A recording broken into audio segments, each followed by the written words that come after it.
en cette matinée. Aujourd'hui, nous sommes le 16 novembre 2024, il est 8 heures et nous allons vous accompagner jusqu'à 9h30. Et comme d'habitude, Mina Abed nous rejoint. Mina, bonjour. Bonjour Noël, bonjour à tous. Comment ça va, Mina? Ça va? Ça se passe bien? Très bien. Très bien, on passe un bon week-end? Oui. Très bien. Oui, On se repose. Oui, on se repose. Voilà, on se repose et on retrouve nos amis. Hein. Exactement. Surtout la chance Tout à que nous fait. avons avec Bonjour d'Algérie. C'est vrai.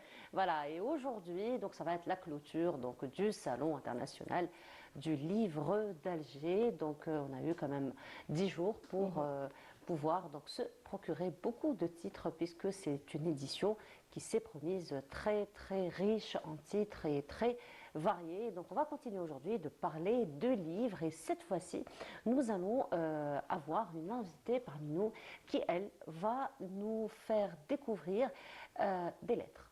En fait, des lettres, et quand on parle des lettres, on parle généralement des prisonniers.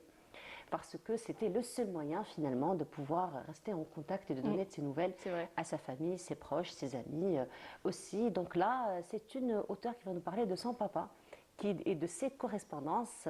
Justement, elle a trouvé toutes ces lettres et elle a choisi de les partager donc, avec nous à travers lettres d'un prisonnier de la guerre d'Algérie.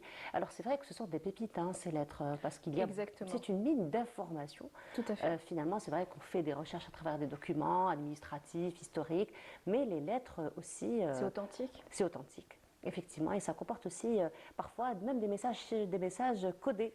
Et c'est vrai. N'est-ce pas? Vrai, exactement. Des messages codés justement que les historiens essaient de comprendre et donc d'apporter d'autres puzzles donc, à l'histoire et particulièrement à l'histoire de la guerre d'Algérie. Et toujours donc parlant de livres, Ahmed, notre ami qui nous vient donc chaque samedi, a choisi aussi de rester dans l'actualité livresque et cette fois-ci il va nous parler de la contribution des pharmaciens à la guerre de libération. On parle un petit peu de la contribution des femmes, on parle de la contribution donc des médecins, n'est-ce pas? Et mais très peu des pharmaciens finalement. Et puis il y a eu un livre donc finalement qui revient sur la contribution des pharmaciens et notre ami Ahmed Hassan va nous le présenter en cette matinée. Et page santé ce matin puisque Janet abritera la première édition du congrès national sur la santé publique. On n'en parle pas assez, la santé publique. Hein. Non. N'est-ce pas? Non, malheureusement. On parle, voilà, c'est l'occasion. Donc finalement, on parle des maladies comme ça de façon isolée, mais santé publique d'une manière générale. D'une manière générale. Parce que ça touche finalement à tout. Hein. Ça englobe finalement le quotidien et tout un savoir-vivre et toute une hygiène de vie. Dans un lieu magnifique. Oui. Joindre l'utile à l'agréable. Joindre l'utile à l'agréable. Et puis c'est vrai que c'est la période. Hein, c'est la période, justement. C'est vrai que c'est la période, donc joindre l'utile à l'agréable, effectivement. Et à partir d'aujourd'hui et chaque vendredi, nous retrouverons notre ami Nabil Kitouni, lui qui nous viendra nous parler. On est samedi. Pardon. Bon. Non, c'est... Bon, moi qui voulais passer encore une journée avec nos téléspectateurs pensant que demain c'est encore samedi. Mais non, malheureusement, on va les retrouver vendredi prochain. Vendredi prochain, effectivement. Donc aujourd'hui, à partir d'aujourd'hui, samedi, donc nous retrouverons notre ami Nabil Kitouni qui viendra donc nous parler de l'actualité cinéma. Voilà, et nous terminerons l'émission comme chaque samedi en compagnie de notre amie Amina Zeri. Et aujourd'hui, elle reçoit donc un artiste, auteur, compositeur et poète aussi. Voilà donc pour le programme de cette matinée. Mais sinon, on aura du soleil aujourd'hui, on aura de la pluie, on aura du froid, on aura... Bah écoute, du soleil oui, un petit peu de pluie oui, mais du froid... On cherche encore. On cherche encore. On cherche encore, on n'arrive pas à le trouver. Il fait beau. Il va faire un petit peu chaud, un petit peu comme hier. Un petit peu comme hier. Il n'y a pas un grand changement à partir de... Il n'y a pas grand changement. Comparé à hier. Non, il n'y a pas grand changement. D'accord, tu nous donnes un peu plus de détails? Avec plaisir. Très bien, ce sera juste après cela.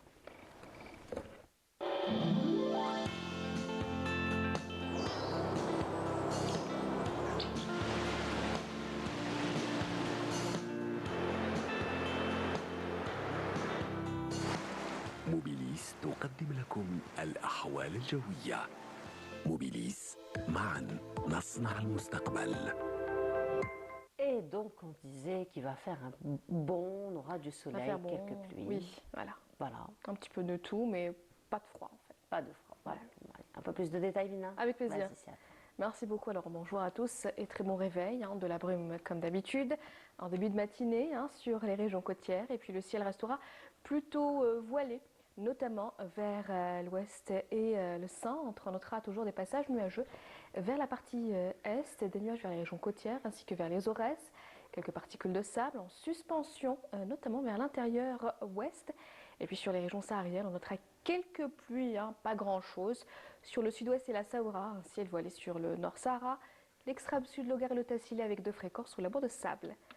Les températures de cet après-midi, eh bien, on notera des températures qui restent toujours en légère hausse, hein, notamment vers l'ouest avec 30 degrés à Oran, Tlemcen, 23 degrés à Schleferizen et Tiaret, on notera jusqu'à 28 degrés à Alger, 28 également à Tizi Ouzou, 26 degrés à Radaya et Bachar, 31 degrés à Tindouf, 32 degrés à Darar, 31 à Insalah et enfin 34 degrés pour l'extrême sud.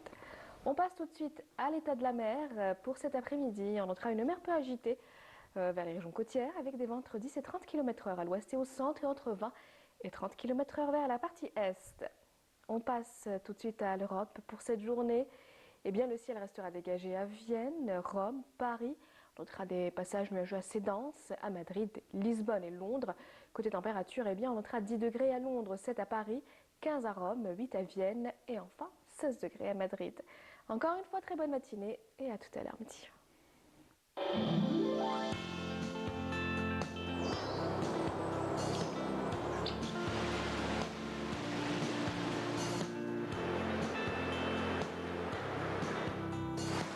موبيليس قدمت لكم الأحوال الجوية. موبيليس معا نصنع المستقبل. Ah, finalement, Mina, on note une petite hausse hein, Oui, oui. comparé à hier, donc c'est pas vraiment. À Alger, la oui, même chose. ça a augmenté. Ça a augmenté 28 finalement. degrés. Hier, on était quand même à 24. On était à 24-25 degrés 24, et puis 25. aujourd'hui à 28. Voilà, on rappelle, À quand même, 28 à on Alger. rappelle quand même que ce sont des températures à Londres, Tout à fait. encore une fois. Donc, il faut faire Exactement. très Donc on attention. rajoute toujours quelques degrés en plus. Oui. Voilà, Voilà. donc là, il faut vraiment faire attention par rapport à sa tenue vestimentaire surtout. Et ben oui, il faut toujours avoir une petite veste. Hein, quand Oui, même. Il faut toujours un avoir petit gilet, une petite veste, un petit gilet si on sort la matinée. Et puis si on rentre le soir aussi. Et puis si on rentre le soir, oui, oui, oui. Il faut avoir une petite veste au cas où, sinon. Voilà. C'est la période de la grippe, c'est la période des rhumes, donc.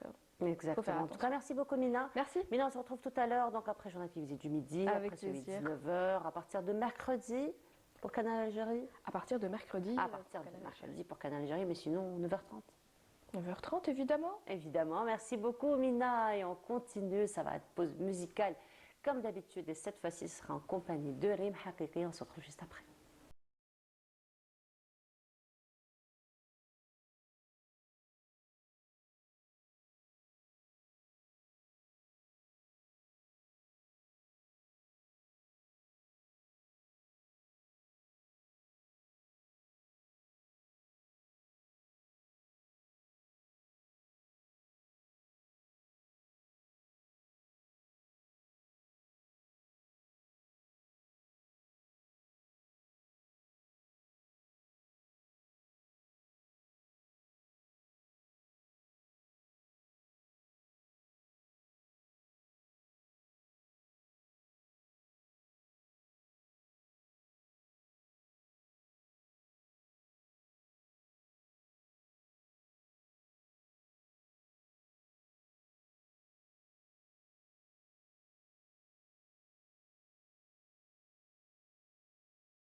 Ahmed, bonjour. Bonjour Nour, bonjour à tous les téléspectateurs. Sabah al-khair alaikum, naharkoum mubarak, Ça Inch'Allah. va? Ça Se va, passe bien? alhamdoulilah. Alhamdulillah. Et donc, Ahmed, on le retrouve comme chaque samedi pour nous parler donc, des personnalités et des chercheurs. Et on va le retrouver juste après cela.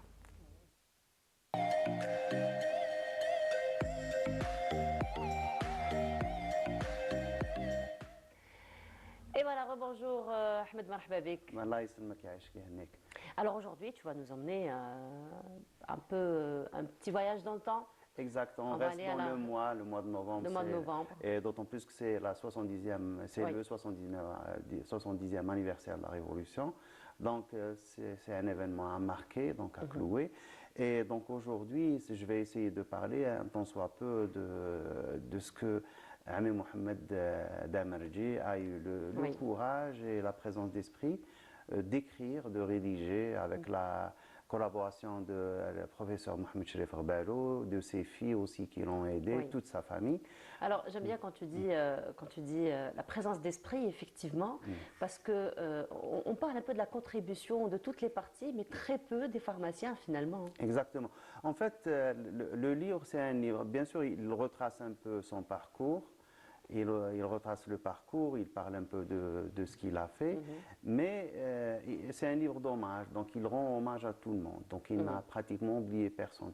Tous les gens qu'il a rencontrés, tous les gens avec qui il a activé, tous les gens qui l'ont boosté, qui l'ont encouragé, qui l'ont mis dans le chemin de la révolution, il n'oublie personne. Il commence par sa famille, sa maman, son père, un peu son cursus. Puis bien sûr, comme tous les Algériens à l'époque, donc les Algériens naissaient adultes. Oui. Donc lui, il a fait ses études jusqu'à 13 ans, certificat de fin d'études. Il est obligé tout de suite de commencer à travailler parce que son père était malade, il devait l'aider. Donc le papa, Sibou Alam, contacte le pharmacien Ben Allak. Donc il lui demande, donc il l'engage comme coursier. Au début, c'est des petits boulots comme ça, donc il est coursier, il va chercher les choses, il fait les courses, il remet peut-être les médicaments, il va chez les gens. Puis petit à petit, comme le bonhomme n'est pas du tout bête, il est très intelligent, il est éveillé, donc il a quand même un assez bon niveau, donc il a le niveau le certificat de fin d'études, donc il initie à la préparation, donc il commence à préparer les médicaments, parce que c'est pas comme maintenant, donc on oublie souvent que la pharmacie à l'époque, c'est pas du tout comme maintenant, Oui. c'est les grandes sociétés, c'est les grandes entreprises qui préparent. Avant, les pharmaciens, les pharmacies, c'était des laboratoires Des de chimie. préparateurs, effectivement, Donc, ils on leur donnait la formule. Exactement. C'était eux Donc, qui devaient, et effectivement. il y avait beaucoup de rigueur, il y avait beaucoup de discipline et surtout beaucoup de contrôle aussi. Voilà, ça c'est le livre.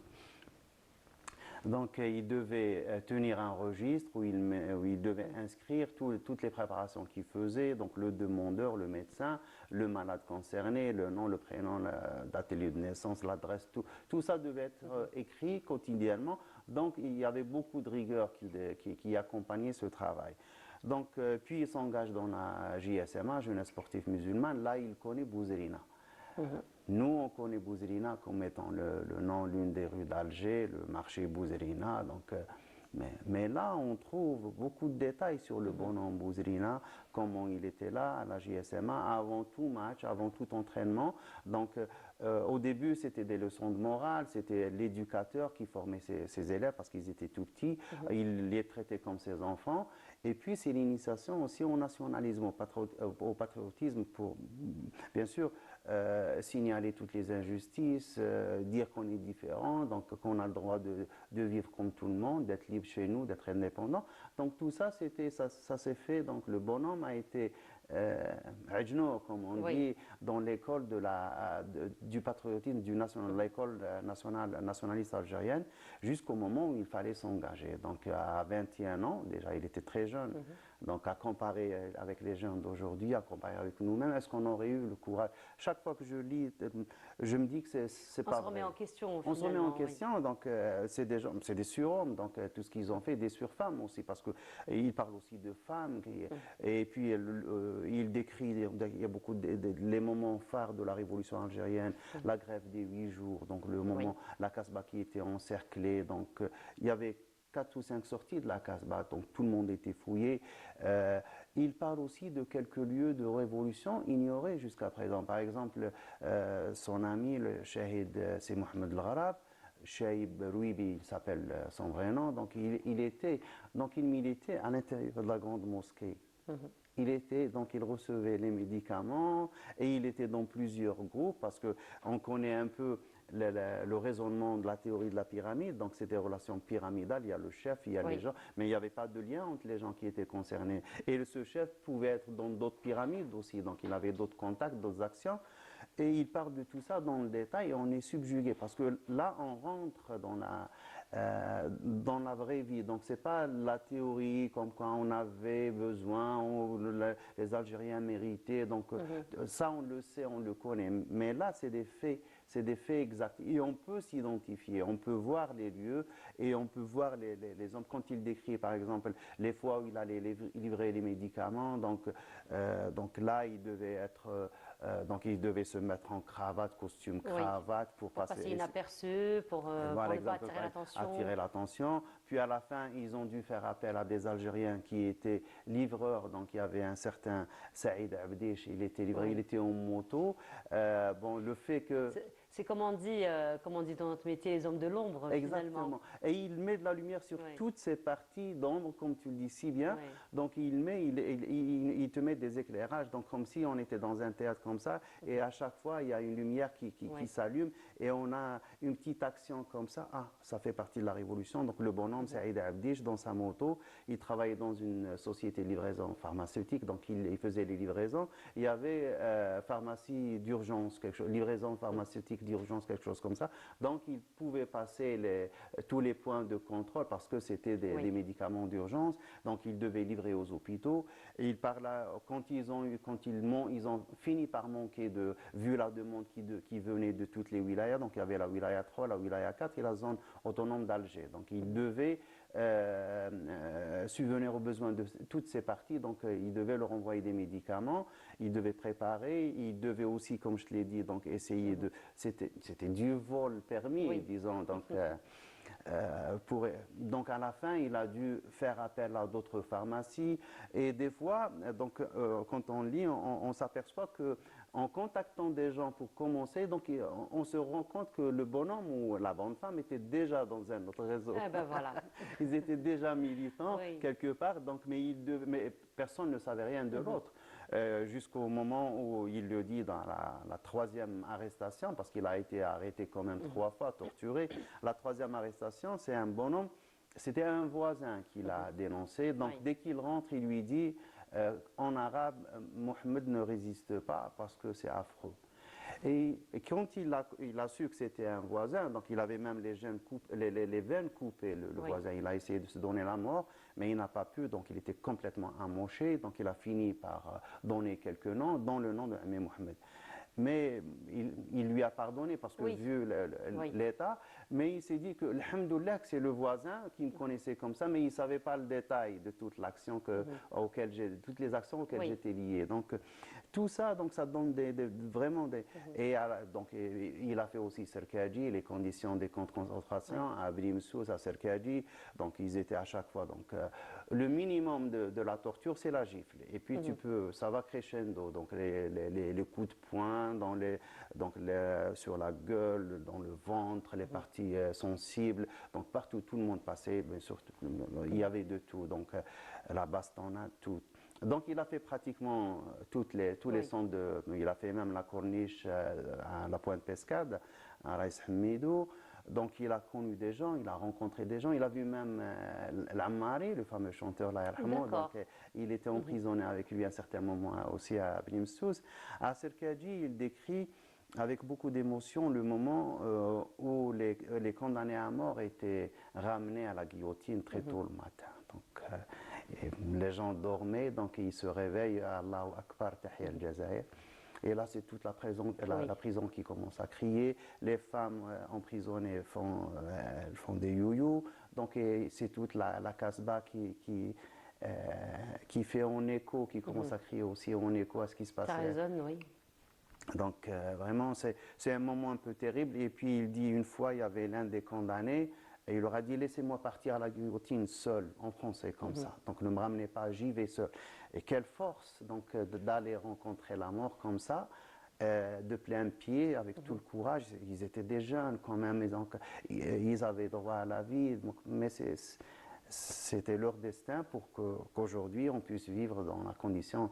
Donc tout ça, et on le lit d'un trait, le livre de Ami Mohamed, parce que c'est sincère, et ça se voit que c'est sincère. Donc il y a beaucoup d'informations, et on se rend compte aussi qu'il y a aussi d'autres secteurs sur lesquels on n'a pas mis de lumière. Par exemple, il parle aussi, il donne quelques indices sur la participation des Algériens qui étaient dans l'administration, entre autres ceux qui étaient policiers. Donc, ils étaient encore policiers. Peut-être à nos yeux, oui, il était policier à l'époque. Mais en fin de compte, ils étaient là pour protéger les leurs. Donc, ils ramenaient des informations. C'était des indices pour la Révolution. Donc ça aussi, c'est un domaine qui reste aussi à écrire. Donc, on espère que l'un d'eux puisse un jour faire comme Amin Mohamed et laisser aussi ses mémoires, parce que c'est très important. Amin Mohamed a eu aussi la présence d'esprit de collectionner ou de collationner des témoignages. Donc tous ceux, pendant les années 80, les gens avec qui il avait travaillé, donc il leur a demandé d'écrire quelque chose. Donc ils lui ont laissé une page, deux feuilles, trois feuilles, ce qu'ils ont vécu. Et entre autres, on trouve un médecin qui est connu sur la place d'Alger, Rabih Kerbouch, qui ne connaît pas Dr Rabih Kerbouch, Rabbi yarhamou. Donc c'est l'un des témoins, parce qu'il était aussi dans l'action.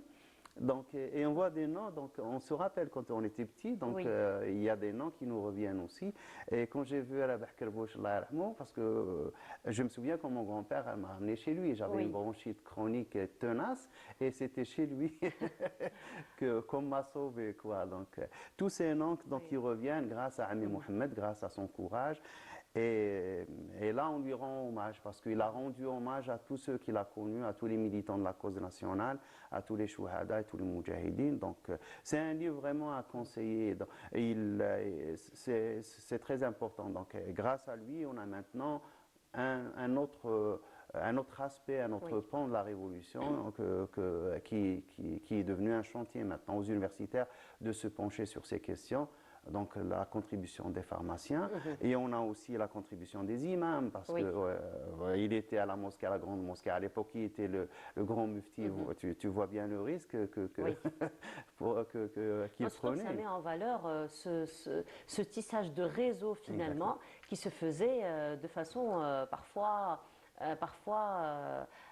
j'ai envie de dire qui n'est pas planifié. Donc il y a le réseau, la personnalité n'est pas planifiée, et puis hop, donc on la rencontre, et c'est ce qui va faire donc l'enrichissement de tout ce réseau. C'est par tâtonnement, et c'est des approches. Donc on essaie d'approcher. Donc il parle, quand ils sont partis voir une non-algérienne, disons, elle était de confession juive, donc il est parti la voir pour des médicaments. Il lui dit voilà, donc j'ai besoin de médicaments parce que ceci et cela. Elle a compris, donc c'était pour la Révolution. Elle fait un petit rictus comme ça, elle sourit, donc elle lui donne le médicament parce qu'il invoque j'ai besoin de ceci, de cela. Donc elle lui dit ok, il n'y a pas de problème. Donc tout le monde a contribué. Tout le monde a contribué à sa manière, à sa façon, à son échelle. Et ce qui est extraordinaire, c'est des moments où normalement, c'est des moments où c'est l'instinct de vie qui prend le dessus. Parce qu'au moment, en 58, il était en prison quand il lui annonce la naissance de sa fille aînée. Donc il était en prison, donc sa famille lui annonce, et tout de suite, donc les gens les emprisonneurs, disons, donc l'appellent, ils lui font du chantage. Pense à ta femme, pense à ta fille. Mais il dit que le fait une autre forme de torture, voilà, une autre forme de torture. Mais il dit que la naissance de ma fille m'a poussé à plus de sacrifices, parce qu'il fallait faire plus pour qu'elle vive mieux. Donc c'est ça m'a plus boosté à encore militer plus que de revenir en arrière. Donc c'est des moments où vraiment on a beaucoup on vit avec Ami Mohamed ce qu'il a vécu, ce qu'ont vécu tous les Algériens à l'époque, la torture surtout, ça fait mal. Lui, il était vraiment torturé surtout parce que lui, il était pharmacien, donc ce qui le dérangeait, et ça revient, c'est l'hygiène. L'hygiène, disait, on manquait d'hygiène, 2 mois sans prendre de douche, donc 2 mois avec les mêmes vêtements, donc la promiscuité, donc on ne pouvait pas se reposer parce qu'on était mis dans des cellules d'1 mètre carré, donc on dormait debout pratiquement. Donc tout ça le dérangeait parce qu'il y a aussi l'instinct du pharmacien, donc les questions de santé. Et il parle aussi de l'organisation à l'intérieur des salles de prison. Donc voilà, j'espère que les gens vont être intéressés par ce genre, les gens intéressés par ces récits. C'est surtout très riche en événements, donc d'autres pièces du puzzle de l'histoire d'Algérie. Exactement. Effectivement, que Ami Mohamed nous a encore une fois apporté à travers ce livre, les pharmacies de la résistance. Voilà. En tout cas, merci beaucoup Ahmed. Merci à toi. On se retrouve samedi prochain, Inch'Allah, pour une autre découverte. Merci beaucoup. Ahmed, on continue. Cette fois-ci, nous allons à la redécouverte de cette pièce théâtrale qui a été jouée donc, au niveau de l'Opéra d'Alger à l'occasion de la célébration du 70e anniversaire du déclenchement de la Révolution, Thaman al-Hurriya, et c'est une couverture de Feria el-Chir.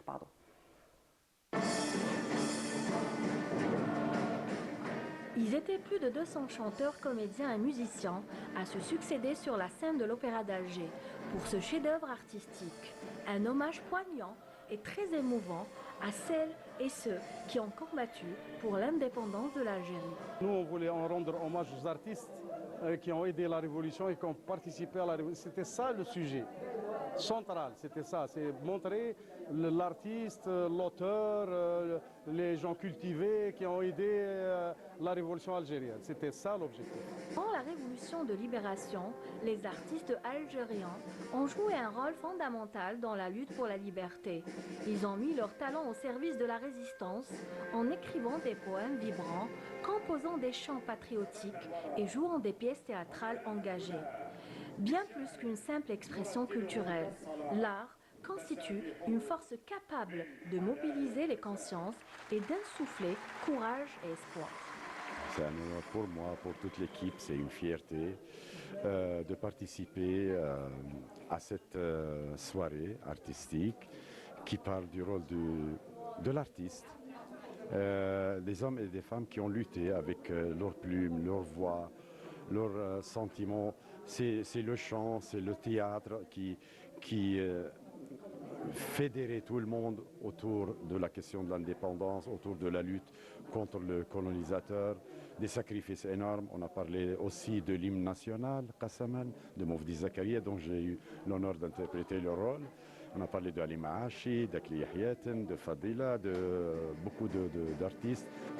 Les artistes ont magistralement interprété leur rôle, soutenus par une musique puissante, apportant une profondeur émotionnelle unique. À chaque scène, l'alliance entre le jeu des comédiens et l'accompagnement orchestral a envoûté le public, présent en force durant ce spectacle. J'ai dirigé tout le concert de début à la fin et c'était un défi, c'était pas facile pour moi et j'ai jamais eu le trac pareil. Donc aujourd'hui j'ai eu le trac parce que c'est une responsabilité. C'était une responsabilité, donc j'avais pas le droit à l'erreur. Visiblement éblouis par ce spectacle musical exceptionnel, les artistes présents parmi les spectateurs étaient réjouis d'assister à cet hommage rendu aux artistes ayant joué un rôle crucial dans la révolution de libération. Je suis vraiment très content, je suis satisfait. Ça fait longtemps qu'on n'a pas vu un spectacle pareil. C'est un spectacle plein de vie, des costumes extraordinaires, une technique de lumière et vraiment c'est beau. Je suis accompagnée de ma très chère maman qui a gardé son voile depuis le décès de mon père, Allah yarhamou shahid. Elle a gardé El Haïk et l'Adjar. Voilà. Et je l'ai ramenée pour se défouler et voir. De toute façon, elle a connu ce que c'est que la guerre. Mais alhamdoulilah, ala al-hurriya li duqnaha. Thaman al-Hurriya, un spectacle qui a plongé l'assistance le temps d'un soir dans la profonde et riche histoire de l'Algérie, rappelant l'importance de l'art dans les grandes luttes historiques, honorant la mémoire de ceux qui ont fait de leur talent une arme de résistance.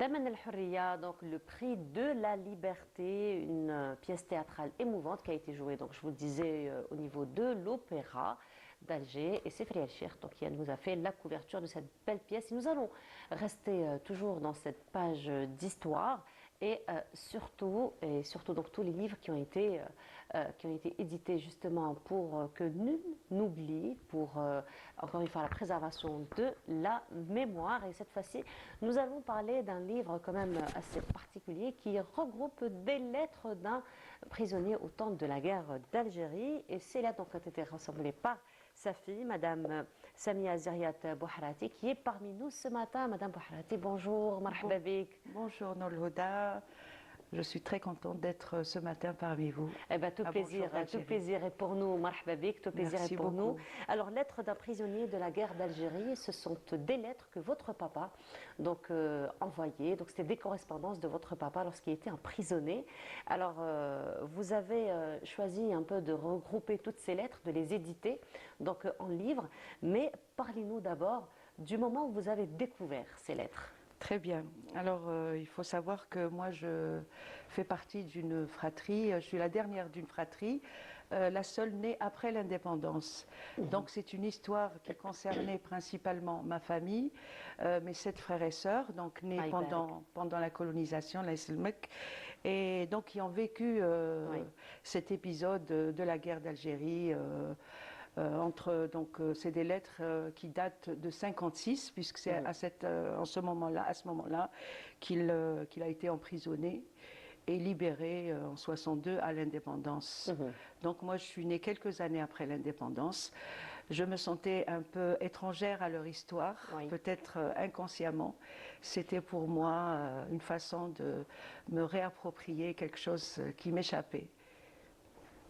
Et ce sont des lettres, donc des correspondances. Alors, il y a beaucoup de lettres qui étaient adressées à votre maman.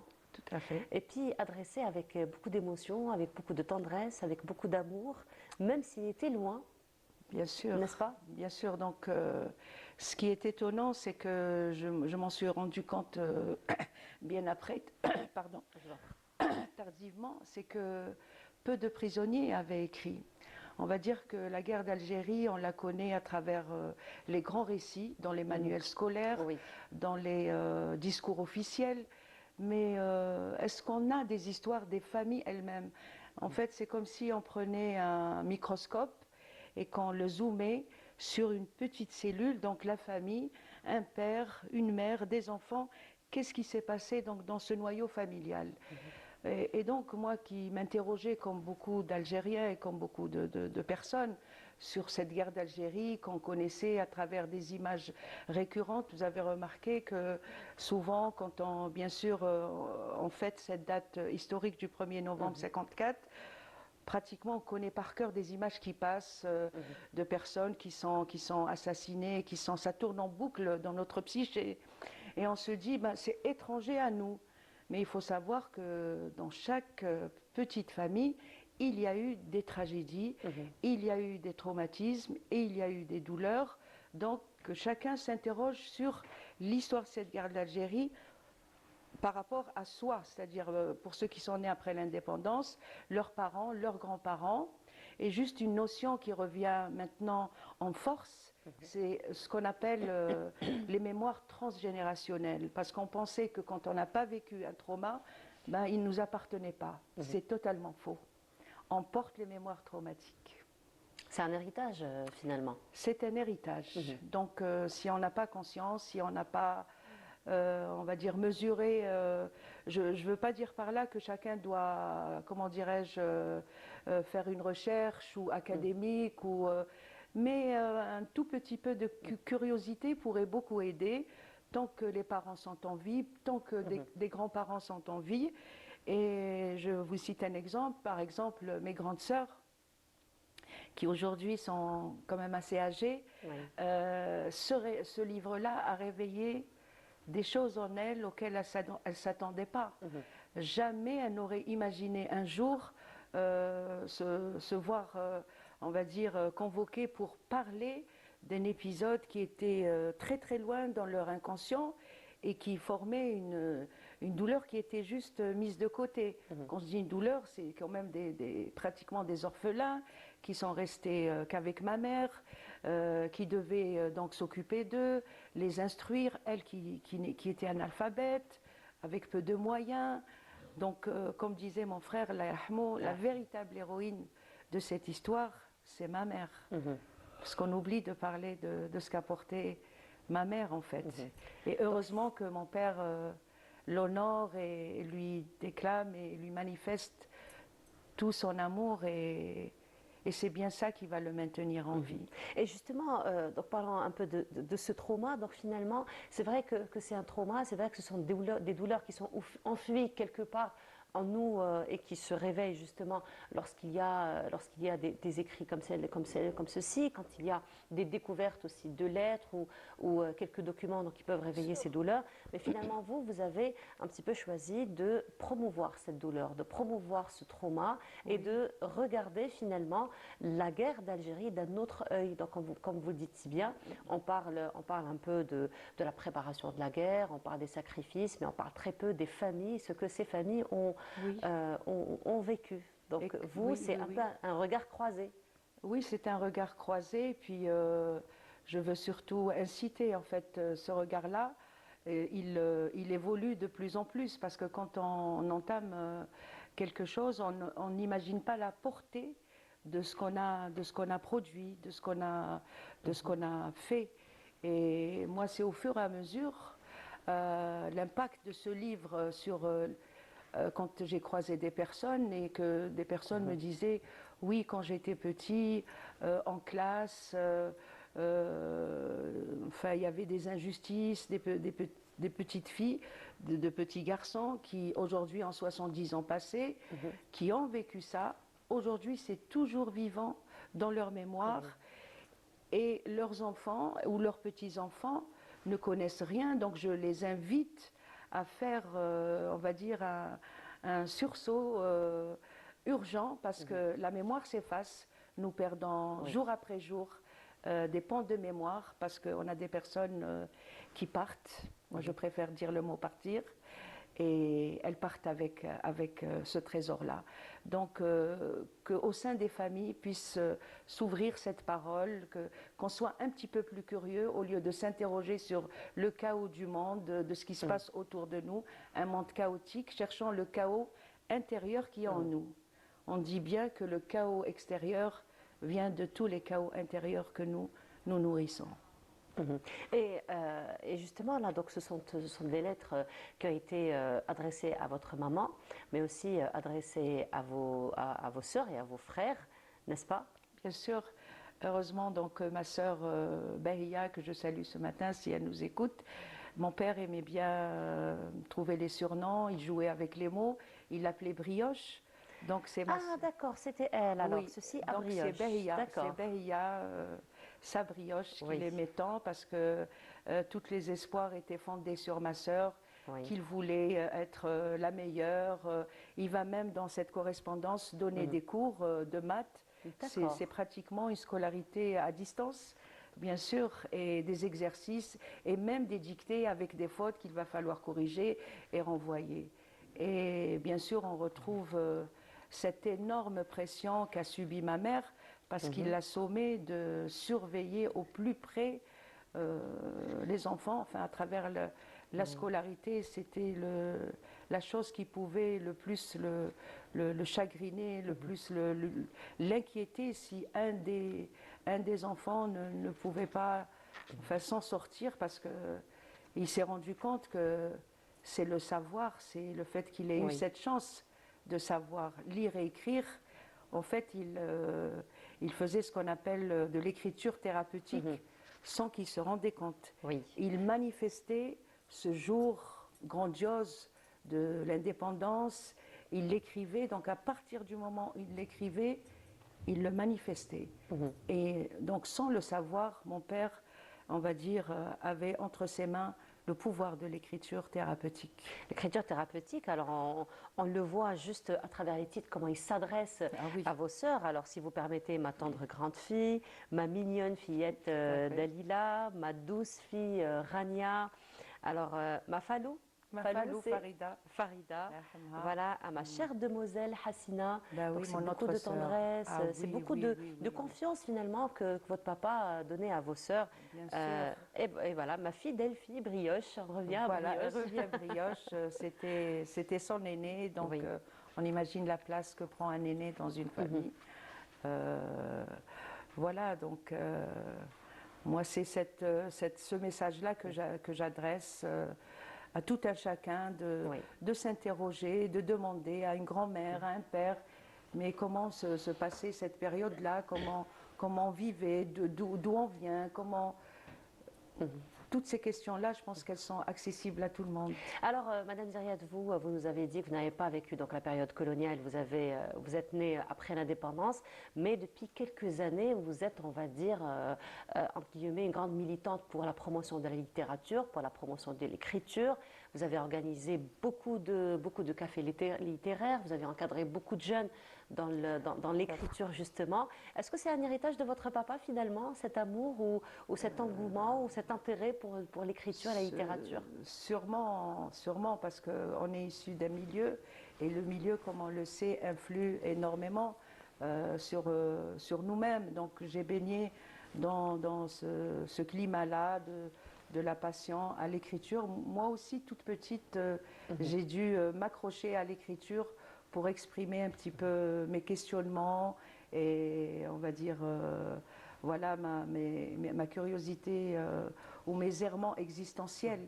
J'ai retrouvé même un petit bout de papier où j'avais à peine 5 ans, où j'écris comme ça une phrase, et ça a été tout le long de ma jeunesse, tout le long pratiquement de ma vie, où il me fallait ce besoin d'écrire, et puis entouré de livres.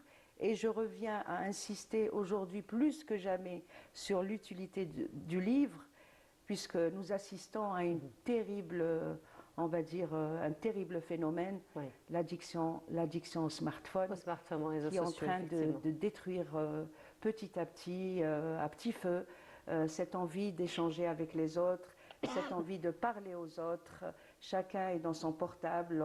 On n'arrive plus à communiquer. Pour demander une rue, il nous faut un GPS, on ne peut plus... et on voit les enfants s'engouffrer, mais avant les enfants, il y a les adultes et même les plus âgés qui tombent dans l'addiction. Donc il n'y a pas seulement de parler d'histoire, mais aussi de retour à une pratique douce, une pratique qui peut guérir, mais alors là, d'une manière...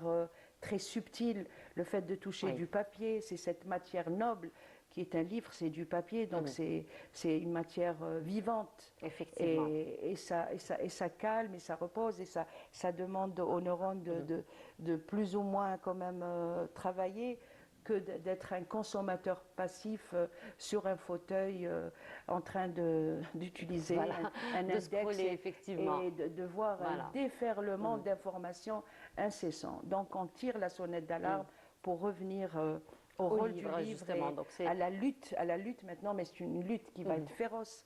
Parce que, voilà.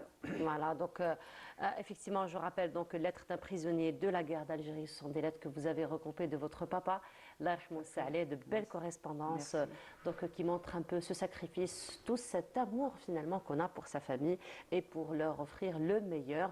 En tout cas, bravo pour ce travail, on vous souhaite une très belle continuation. Merci. Un grand bonjour à toute votre famille gentil. qui a contribué un petit peu à la préservation de ce patrimoine aussi. On va faire un petit coucou à Daliwood qui vous a accompagné ce matin, Dali, que vous avez d'ailleurs exactement. accompagné. En tout cas, merci beaucoup, Madame Samia Zeriat Bouharati, d'avoir été parmi nous ce matin. C'est moi qui vous remercie. Et très belle continuation Merci à vous. beaucoup. Merci beaucoup. Merci à On toute l'équipe. continue. Laïs El Mekki. Cette fois-ci, nous allons aller du côté du sud, puisque le festival du tourisme se tient en ce moment à Ouatsouf, et c'est Hicham Dao qui a donc fait ce reportage, et on se retrouve juste après.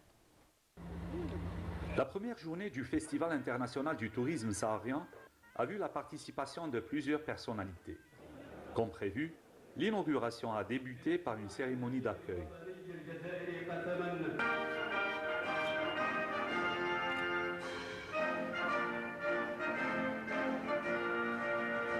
Pour céder la place ensuite au film promotionnel du festival qui se déroule du 14 au 17 novembre dans la wilaya d'El Oued. Dans la ville de Elf, Qubba wa Qubba.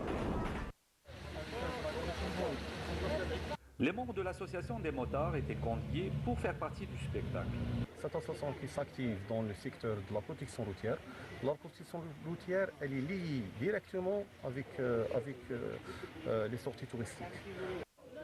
Les van caravanes faisaient aussi partie de l'ambiance de cette première journée du festival. جمعية عبارة عن جمعية مغامرات جمعية استكشافات على مستوى الوطني نروحوا للغابات نروحوا للجبال نروحوا للبحار. Quant à l'artisanat, c'est le secteur présent en force dans ce festival. العام هذا 2024 جانا بالخير تاعو معناها كي جانا الجودة نظموا المعرض الدولي هذا في ولاية الواد باش يزيد أكثر معناها يزيد أكثر طبعة أخرى معناها نزيدوا الازدهار لولاية الواد هكا وبالصناعة التقليدية. Non loin du lieu de la cérémonie d'ouverture, un salon destiné aux opérateurs touristiques était mis en place pour exposer les nouvelles offres touristiques du sud algérien.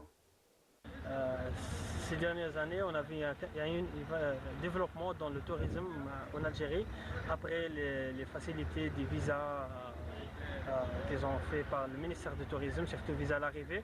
On a vu qu'il y a une demande énorme sur la destination de l'Algérie, des gens qui veulent découvrir l'Algérie à partir de la mer, le désert, les montagnes et tout. La plupart des nationalités qu'on nous accueille dans notre agence, c'est les Tchèques, les Polonais et les Américains. Généralement, c'est l'Europe de l'Est. J'ai commencé de découvrir l'Algérie ces derniers temps. Hiba fait partie de la nouvelle génération qui œuvre pour l'innovation dans les offres touristiques adaptées aux besoins des touristes. Dernièrement, suite à la demande de nos clients qui sont plus ou moins âgés, donc on essaye d'adapter nos produits avec le tourisme d'aventure et de mettre à la disponibilité une tente confortable, luxueuse, avec grand lit et sanitaire. Diplomates, opérateurs touristiques, médias, tous ont été conviés par le commissariat de la 6e édition du Festival international du tourisme saharien afin que chacun puisse contribuer à son niveau à la réussite de la saison saharienne. Wilaya del Oued organise la 6e édition du Festival international du tourisme saharien. Et c'était donc le festival du tourisme qui se tient en ce moment à Oued-Souf et c'est Hicham Dao qui s'est intéressé à ce reportage. Et cette fois-ci, nous allons nous intéresser à l'actualité cinématographique dans tous les événements qui ont été organisés pour la promotion du cinéma algérien ces derniers mois. C'est Nabil Kitouni qui nous en parle juste après cela.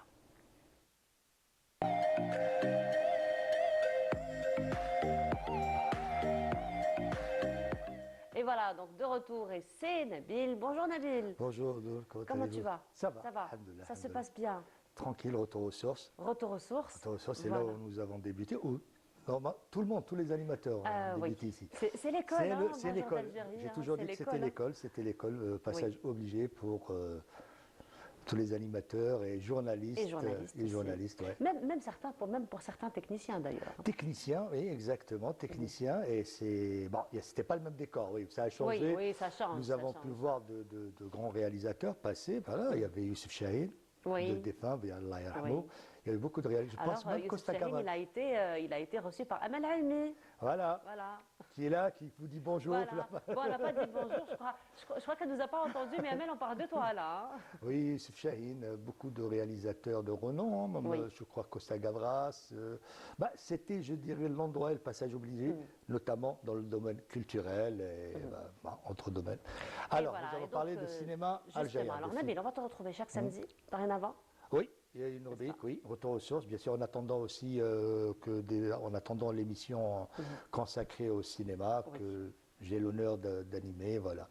Inch'Allah, mais sinon, entre-temps, on va te retrouver tous les samedis pour parler justement d'actualité cinématographique. Exactement. Mais entre-temps, il faut dire que le cinéma a eu quand même, on va cinéma algérien, oui. Le cinéma algérien, donc ces derniers temps, ces derniers mois. Nous avons beaucoup de manifestations finalement. Cinématographiques, quand je dis ça, événements, exactement, festivals et journées cinématographiques.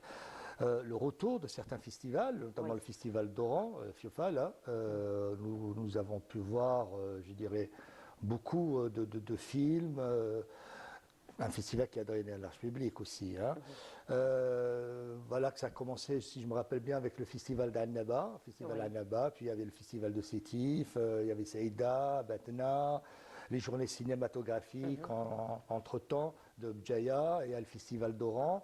Et je ne sais pas si ça a été déprogrammé, je pense, concernant le festival du cinéma international d'Alger, le festival d'Alger du cinéma international. Avant, on appelait ça le festival du film engagé, quoi. Bon, voilà. Et il y a eu plus de festivals, bon, sans faire de jeu de mots, que de films algériens, mais quand même, pour cette année, il y a eu beaucoup de films. Ça a commencé avec Enfin. C'était la sortie du film Belmhidi de Bachir Daraïs, qui a drainé l'âge public, il faut le dire, que ce soit lorsqu'il a été projeté en avant-première, que ce soit aussi, c'était à Neba aussi, voilà, à Saïda, si je me rappelle bien, non, voilà, Saïda ou Sétif. On a eu aussi le film d'Anis Jaad, parce qu'il y a eu beaucoup de films. Je ne sais pas si on peut voir les affiches de ces films-là. C'est pour dire qu'il y a eu des films algériens, dont certains ne sont pas encore sortis.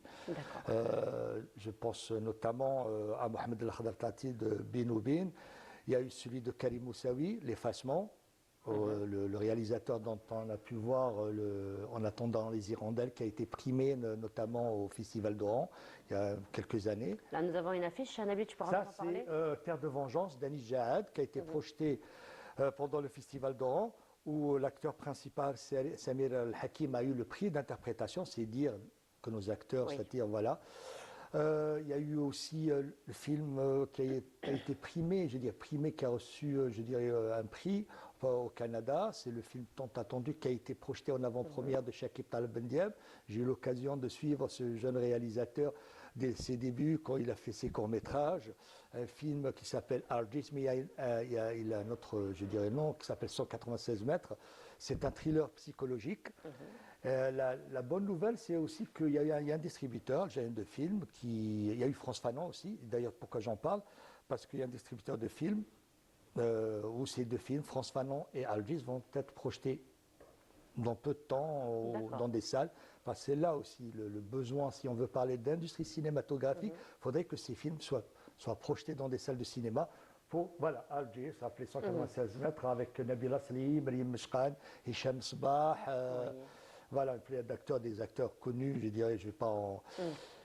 Et c'est pour dire aussi que, c'est-à-dire ce qui faisait défaut avant, où nous avons simplement notre cinéma qui était véhiculé à travers des festivals, nous aurons l'occasion de voir ces films qui ont été projetés uniquement pendant ces festivals, d'avoir l'occasion de les voir dans des salles de cinéma où le public pourra les voir, comme à un moment donné, ce qui était le cas pour...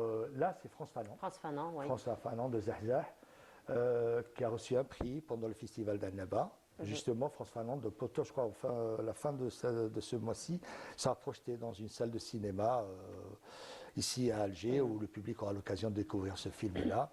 Et que ce ne soit pas simplement des films qui sont faits pour des festivals, mais que ce soit des films qui sont faits pour le public. Et c'est là aussi on peut pour parler... le public surtout, voilà. C'est là où on peut parler aussi d'industrie cinématographique, que ce soit pour les... Là, c'est L'Effacement de Karim Moussaoui. Voilà, c'est des films que le public pourra découvrir et c'est quelque chose de bien aussi pour voilà, donc tu allais parler justement de l'industrie cinématographique algérienne, donc c'est comme ça qu'on pourra promouvoir cette industrie finalement. Vous avez eu l'occasion de recevoir, vous connaissez très bien Adila Bendimelad, à l'époque où il y avait une amie d'enfance, voilà, on a eu le plaisir de voir le film La Dernière Reine, un film qui a drainé un public, il y a beaucoup de... Ça aussi, ça fait du bien pour le cinéma. C'était effectivement un film qui faisait à chaque fois guichet fermé, hein, donc même s'il y avait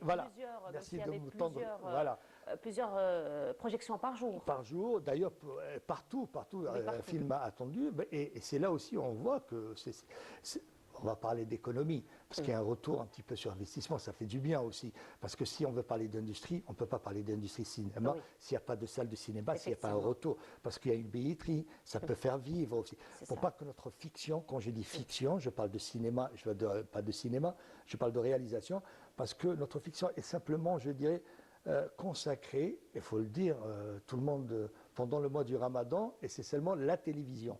Alors on a du mal, même des gens disent oui, il y a un film qui est pas, alors que c'est une série, c'est pas un film. On a du mal à faire une différence entre série, sitcom, feuilleton et film. même dans le documentaire, parce que là je parle simplement uniquement de long métrage, il faut souligner aussi qu'il y a eu beaucoup de courts métrages qui ont été, je dirais, réalisés et projetés au cours de ces festivals. Quand je parle de courts métrages, je parle de films documentaires, là aussi, parce qu'on parle de long métrage, mais c'est dire simplement parce que je me suis focalisé sur les longs métrages, c'est pour dire que cette année quand même, il y a une petite avancée parce qu'il y a beaucoup de sorties. Il y a beaucoup de sorties. Il y a des sorties qui sont en attente encore. Je parle d'ici, concernant l'effacement et voilà, d'autres films aussi. Il y a Malzaq Al-Wesh, voilà. Il y a le film d'Ali Jad. C'est des films qui voyagent, qui sont aussi projetés dans des festivals, je dirais, dans les pays arabes, des festivals étrangers, notamment à l'international, pour revenir un petit peu en ce qui concerne le film de Cheikh Abdel Bendiab, à Algiers, c'était à Valence, au Canada, et voilà. Voilà. Voilà, donc on termine peut-être sur ça. Voilà, c'est parti. Sur cette affiche. Malzaq Al-Wesh, voilà, c'est son dernier film. Et là, je crois que Malzaq revient sur ce qu'il fait de mieux, c'est-à-dire à mon humble avis, la comédie satirique. Oui. La comédie satirique. Là encore, voilà, c'est que nous avons cette année plusieurs films et plusieurs genres. Comme je disais, un film historique, révolutionnaire, Ben Mehdi, un thriller psychologique, Algiers, 196 mètres, des comédies satiriques, des films d'auteur, d'Ani Jad, voilà. Voilà. Donc, alors en attendant genres. de découvrir toutes ces productions au cinéma, on te retrouvera chaque samedi pour nous donner à chaque fois des et bientôt détails. dans l'émission, voilà. En tout cas, merci beaucoup Nabil. Merci on à se toi. retrouve samedi prochain, Inch'Allah. Toujours un plaisir. Allez, bonne semaine et on continue. Cette fois-ci, ça va être une visite qu'on vous propose dans la ville d'Alger. On se retrouve juste après.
Et voilà, c'est une page santé que nous allons ouvrir en ce moment, puisque nous allons parler du premier congrès national qui va se dérouler à Janet sur la santé publique. Nous en parlons ce matin en compagnie du professeur Abdelkrim Soukhal. Bonjour, bienvenue à vous. Bonjour. Alors, vous êtes épidémiologiste.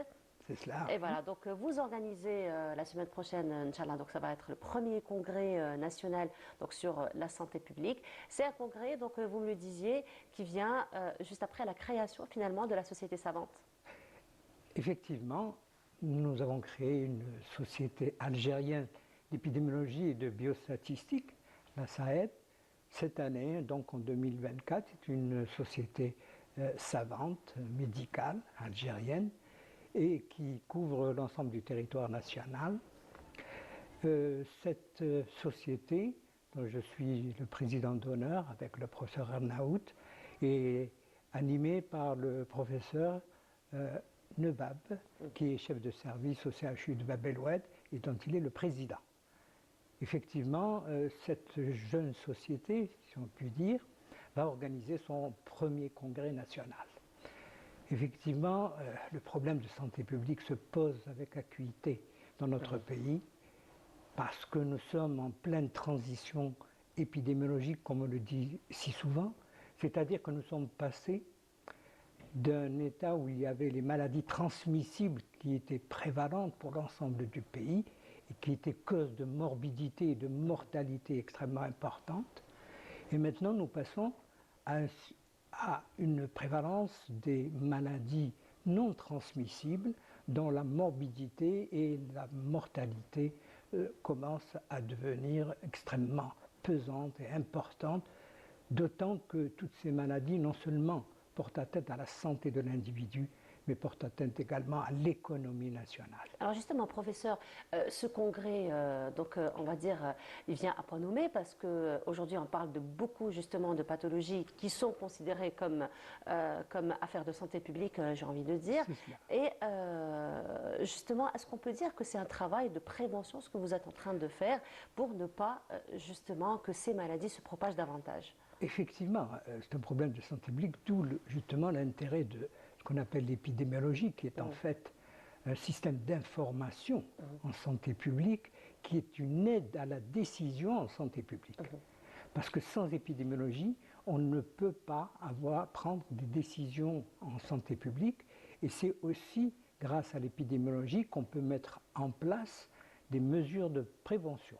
C'est-à-dire, nous avons introduit la médecine préventive, et c'est pour cette raison que les services que nous dirigeons sur l'ensemble du pays sont des services d'épidémiologie et de médecine préventive, plus connus sous l'algorithme de CEMEP.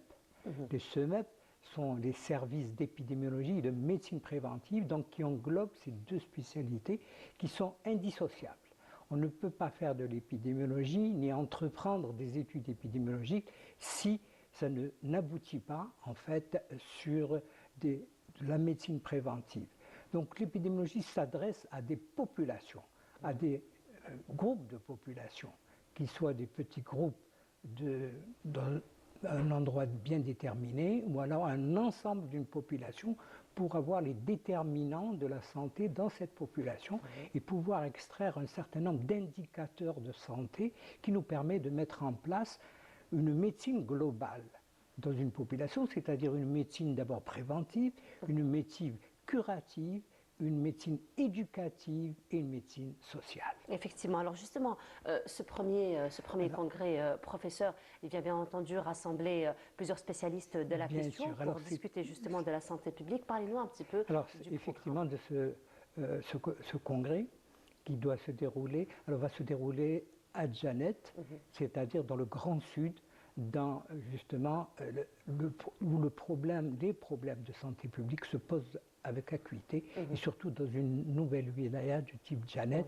Et là, nous allons aller cette semaine avec un ensemble de spécialités. Et c'est pour cette raison que ce congrès, qui est le premier congrès de notre société, va avoir deux volets importants.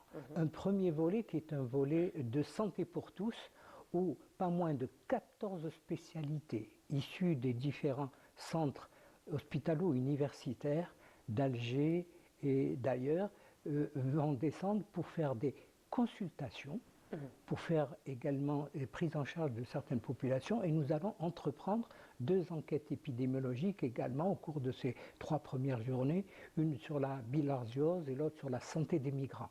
Donc c'est une action de terrain qui est entreprise avec l'aide de plusieurs spécialités.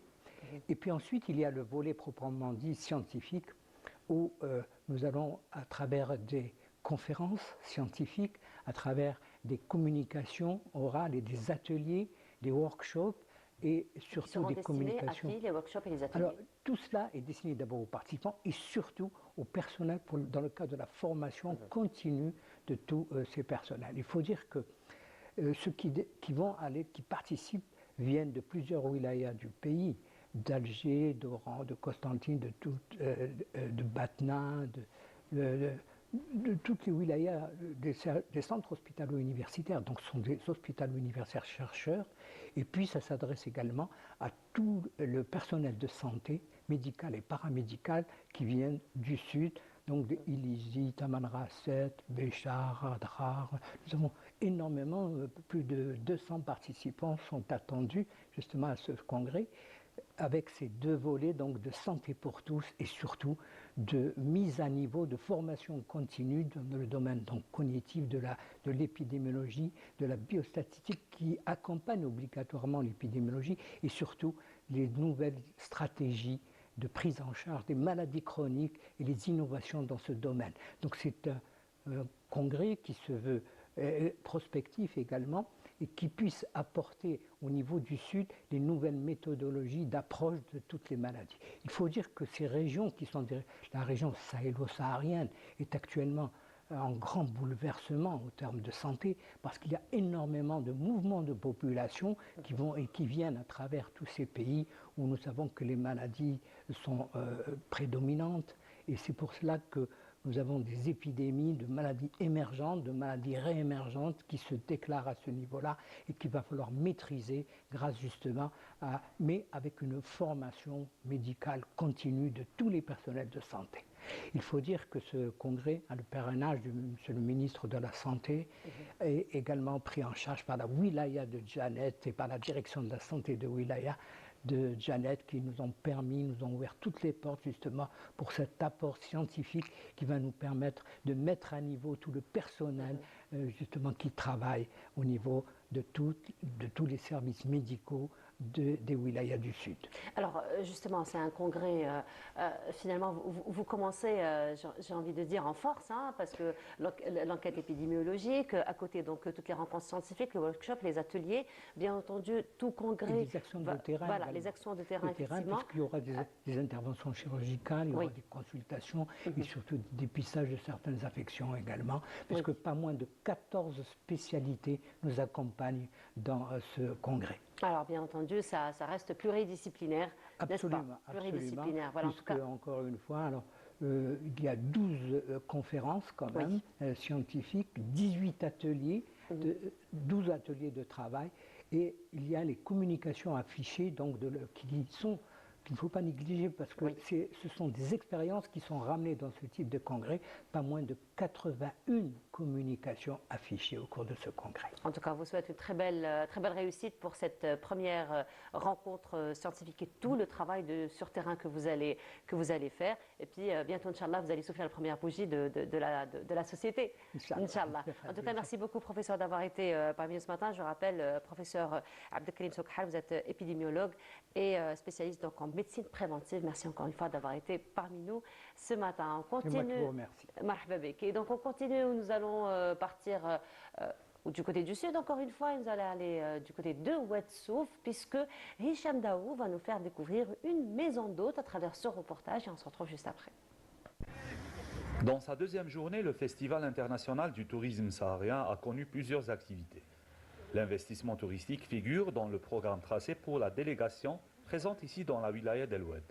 Les travaux ont débuté le 10 août 2015 et ont été achevés le 18 janvier 2017. La montée incessante du tourisme saharien ces dernières années est flagrante. Les experts du tourisme classent l'Algérie dans la liste des prochaines destinations touristiques favorites dans le monde. Des éléments qui ont provoqué un développement considérable dans l'investissement touristique, notamment dans le sud du pays. Le tourisme saharien, c'est un potentiel, c'est la première destination des étrangers en Algérie. Et pour renforcer cette destination et encore la développer, l'État a décrété plus de 45 zones d'expansion touristique sur la région saharienne et le Grand Sud. Des zones d'expansion touristique qui vont disposer de plans d'aménagement pour dégager des assiettes destinées à l'investissement. Et afin de pouvoir s'inscrire dans un tourisme durable qui met en valeur l'aspect socio-culturel des populations, les autorités veillent à préserver le cachet architectural local dans les régions du Sud. Le ministère, à travers ses directions exécutives locales, donc ils encadrent les investisseurs. Bien sûr, il y a un cahier de charge pour chaque zone touristique et surtout même pour les hôtels urbains, il y a les règlements de chaque wilaya et chaque quartier. Et en plus, il y a la Commission nationale d'accord des projets d'investissement, c'est la commission d'agrément. Donc elle vérifie chaque projet avant de son exécution, avant l'accord du permis de concept. Pour les projets d'investissement touristique, les investisseurs avaient une préférence pour les zones côtières, mais la donne a changé ces dernières années. Bien sûr, la demande la plus importante, c'est sur le littoral, mais de ces dernières années, on constate qu'il y a une demande et qu'il y a un intéressement même des investisseurs locaux pour l'investissement sur des projets moyens, donc du moyen de 40 à 50 chambres, mais qui commencent à se développer et même la demande est plus accentuée. Pour la difficulté d'accéder aux fonciers touristiques, de nouvelles mesures ont été prises. Il y avait cette contrainte, mais avec l'installation de l'Agence algérienne de promotion d'investissement et la mise en place de la plateforme de l'investisseur, donc il y a une nouvelle formule pour accéder aux fonciers. C'est vrai que le processus est nouveau, donc il est en pleine installation, mais ça commence à donner ses fruits, surtout en matière d'industrie. Donc le tourisme, ça va continuer avec la même foulée que de l'industrie. L'investissement touristique, un créneau resté longtemps marginalisé. Aujourd'hui, l'Algérie passe à la vitesse supérieure afin d'offrir à ses visiteurs les meilleures conditions de voyage. Et de retour sur le plateau, et comme chaque samedi, notre amie Amina Zeri nous rejoint. Amina, bonjour. صباح الخير. صباح الأنوار. صباح النور. Bonjour. Bonjour. صباحك برباحك، أنا جات ورا سبيت. 100 وردة Voilà. في مراحك. Je ne sais pas si notre invité connaît ce. 100 أنا نعرف 100 نعجة في لا، مراحل. هي ألا هي الورد. احنا نصبحوا بالورد على كما يقولوا ناس الهمه والشان ان شاء الله. Bonjour Nour Houda. واش راكي أمينة؟ Ça va, ça se passe bien. الحمد لله والله غير الحمد لله. Je suis très contente comme d'habitude de te retrouver. plaisir partagé Amina. Ton beau sourire et ton visage angélique ما شاء الله. نقولها لك ونعاودها لك كل يوم. الله يبارك عليك. Nour Houda, donc ce matin on invite nos amis téléspectateurs qui nous suivent en Algérie et ailleurs, une petite balade matinale à travers une très très belle ville d'Algérie. Il s'agit de Boussaada. Après, c'est la belle période, hein, exactement, pour visiter la région. Exact. C'est la meilleure période pour faire le tourisme au sud algérien. Boussaada, Tarit aussi, Timimoun, Tam. Oui, on a un grand choix. On a un sud extraordinaire. Effectivement. Donc, Boussaada, appelée aussi, ou surnommée aussi la cité du bonheur. Du bonheur. N'est-ce pas notre invité? Absolument. Alors lui, c'est plus l'invité, c'est le membre de la famille, lui. Donc notre invité, notre artiste, grand artiste que j'apprécie et je respecte énormément, c'est Monsieur Qassimi El-Hassani. طلال شاكر حتى لو نو فني الله يبارك. الله يسلمك الله يسلمك. مرحبا بك. الله يسلمك. Bonjour. Oui, très bien. Merci d'être venu. Écoutez, merci à vous de m'avoir invité. Bonjour Nour. Et vous étiez très très heureux aussi de rencontrer Nour. Oui, parce qu'on a fait une très belle, on a fait une très belle émission avec Nour en avril, le 26 avril. D'ailleurs, je garde la date en mémoire.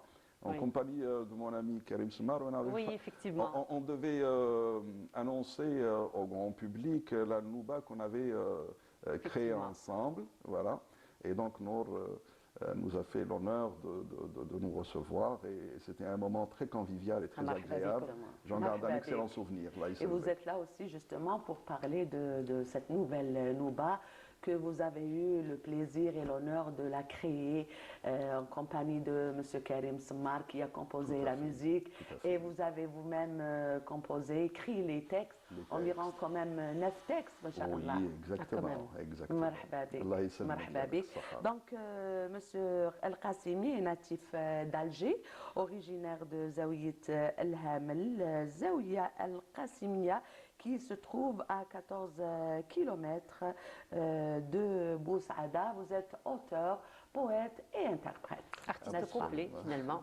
Donc vous êtes là pour parler un petit peu de votre parcours et aussi pour parler de Boussaada, sa richesse sur le plan touristique, culturel, aussi la gastronomie.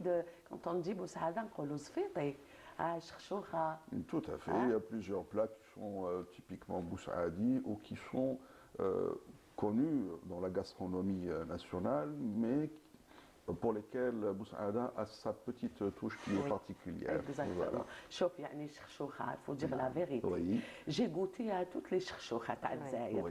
بصح تاعكم تاع ولاد نايل elle est exceptionnelle. C'est vrai que الورق شوية خشن. Je peux être objectif et subjectif là-dessus. Exactement. Elle pouvait être objective, elle est unique, c'est vrai. Elle est unique. Et ce que j'aime أنا هذيك لا توش الأخرى تاع هذيك الزبدة تاع اللبن تاع البقرة. هكذا مرميه في الاخر ماشي بالعاني. Voilà, ماشي بالعاني.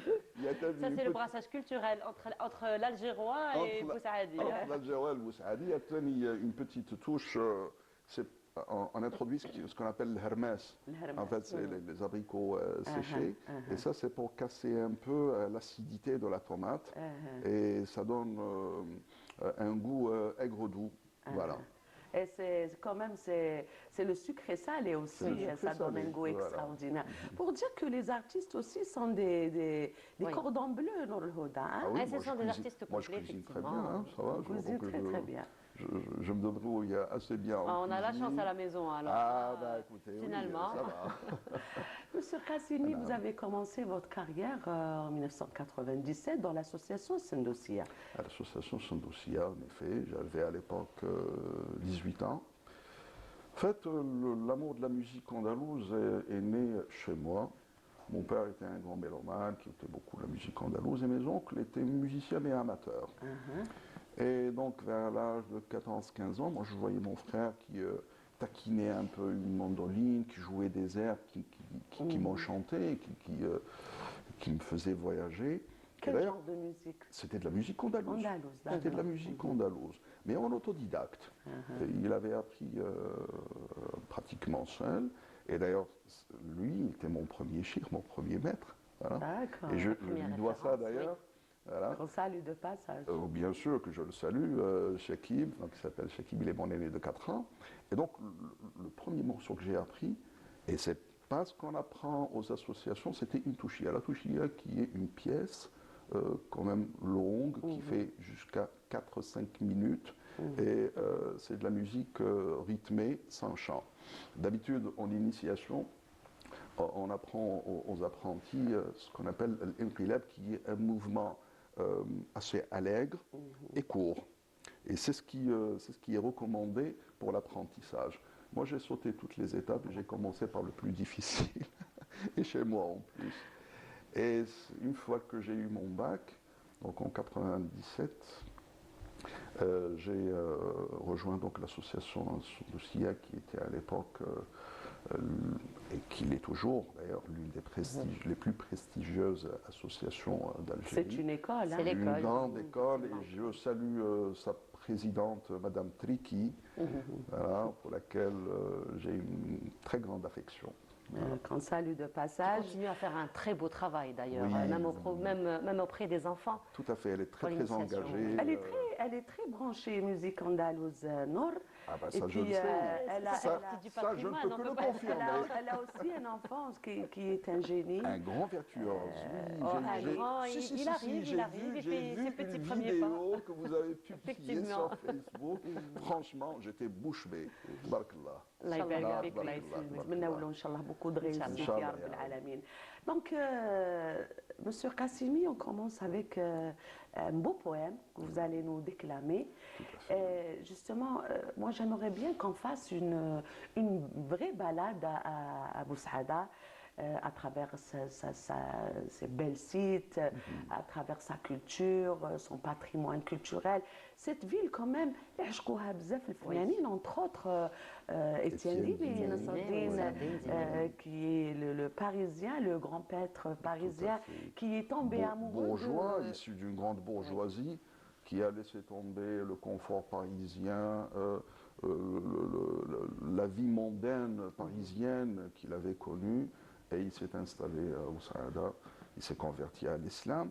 Et mieux encore, à Boussaada, on l'appelle Sidi Nasruddin, carrément. Ah, carrément. Sidi Nasruddin, et il a même un mausolée. C'est un personnage vénéré. Exactement. Donc moi, je préfère vous écouter.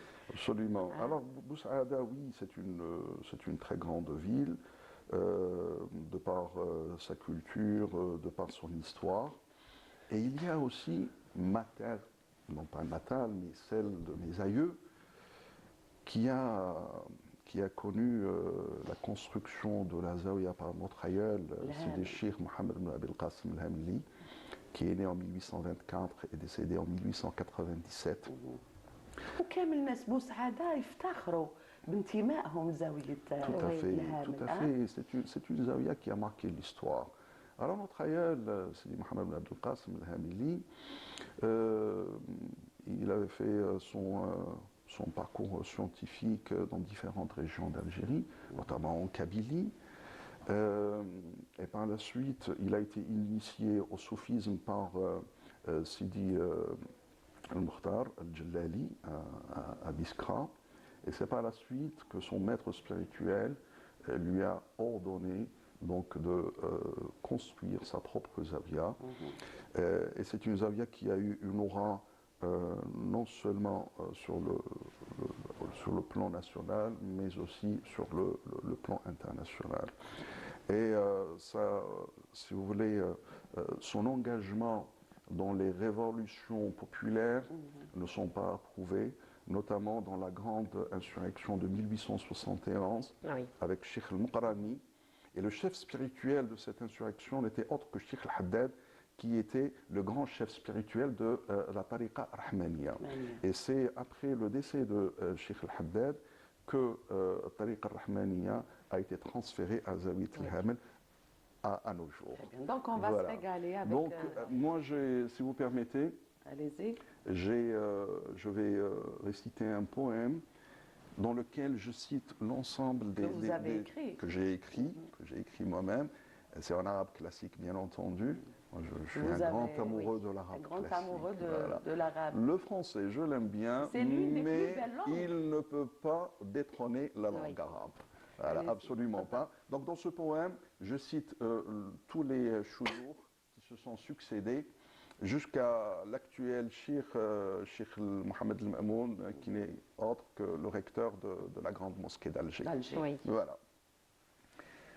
سلم على أحباب قلبي الهائم بغرام شيخ الهامل بن القاسم غوث تبدى نور سره ساطعا فيضا وفضلا من كريم مكرم حاز المعارف والمكارم كلها أنعم وأكرم بالولي العالم ولدت له حورية وكأنها قمر أزاح سواد ليل مظلم الشمس قد أفلت أمام بهائها والبان مال لقدها المتقوم لا البحر جاد بجودها وعطائها وكذلك المدرار لم تتكرم عمر المقام بخمسة هم سادتي غرر تضاهي لامعات الأنجم كل له من علم عمه منهل حتى ارتوى من جود خير معلم فمحمد بلغ المراتب من علا وسقى بعلمه كل زهر باسم وكذلك المختار في خلواته قام الليالي بين قوم نوم بالقاسم ذو الحزم صاحب شدة كفل العباد بعام قحط مدهم وسخي كف باذل متفضل وأحمد المشهور بالمتنعم ما سل سيف فوق سيفه إذ بدا كغضنفر فوق الجواد الأدهم هل عرفته إن إبراهيم من قاد الجحافل يوم زحف أعظم والمصطفى من زار قبره داعيا نال المنى من فضل رب راحم حسن له في الجن حكم نافذ أعطى ولم يبخل ولم يتسلم إن الخليل إذا الكرام تفاخرت نعم الكريم ابن الكريم الأكرم ومحمد المأمون جاء مشيدا فبنى على كل أساس مدعم يا رب إني سائر متضرع أرجو الإجابة منك إنك راحمي والطف بلطفك يا لطيفا بالورى واحفظ بحفظك كل آل القاسم واغفر لشاهين بن أحمد ذنبه واحشره في حزب الرسول الخاتم عليه الصلاة والسلام. Donc j'ai cité l'ensemble des chouyours. Le Houriya, que j'ai cité, n'est autre que la fille du fondateur de la Zawiya, qui s'appelle Lalla Zainab, et qui était la première et l'unique femme à la tête d'une Zawiya. On est en 1897, il ne faut pas l'oublier. Oui.